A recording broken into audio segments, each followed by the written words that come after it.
कौन कौन? श्रोता, सरवता, सोता और चौथे में चुरौता। चुरौता जो होते हैं वो आते हैं तो उनका मन चोरी में ही लगा रहता है।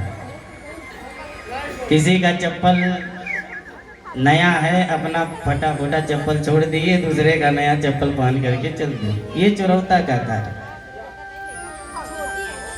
और सोता जो होते हैं वो आ करके कथा में सोने लगते हैं। ये सोता का कार्य नहीं करना चाहिए, न चुरौता का कार्य करना चाहिए। और सरौता का कार्य क्या है? सुपारी काटना।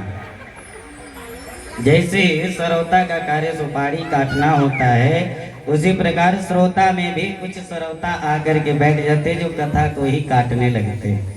या बीच में महाराज जी से ही कुछ पूछ बैठना, या आपस में बातें ही करने लगना, या फोन से ही बातें करना, या उठ करके ही चले जाना। ये सब सरौता का कार्य है। तो सरौता का कार्य नहीं करना चाहिए। सबसे नंबर 1 पे हैं श्रोता। जो श्रोता होते हैं वो प्रेम से बैठ करके कथा श्रवण करते हैं। जो प्रेम से कथा श्रवण करता है उसी को श्रोता कहा जाता है। इसलिए श्रोता बन करके कथा सुनना चाहिए। सोता जो होते हैं वो खो देते हैं। जो सोते हैं कथा में आकर के वो खो देते हैं, फिर उन्हें कथा का आनंद नहीं मिल पाता, अमृत नहीं मिल पाता पीने को। ऐसे ही वृंदावन से महाराज जी आए थे कथा सुनाने के लिए। बड़ा ही सुंदर कथा चल रहा था। समस्त भक्तजन कथा सुन रहे थे।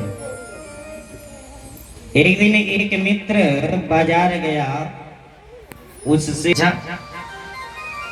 कथा सुनने के बाद मिलता क्या है? उसने कहा कि अमृत मिलता है पीने के लिए। तो अमृत कैसा होता है? उसने कहा कि मीठा होता है। तो कहा कि एक बीमारी थी कि मतलब उसको पहले जल्दी नींद आ जाती थी, तो सोने लगता था। तो कथा में आया ऐसा कोई स्थान ढूंढा कि जहां सोने को हमें मिल जाए। तो सबसे पीछे एक वृक्ष था, उसी के पास जाकर के बैठ गया, पीठ लगा करके सुन रहा था।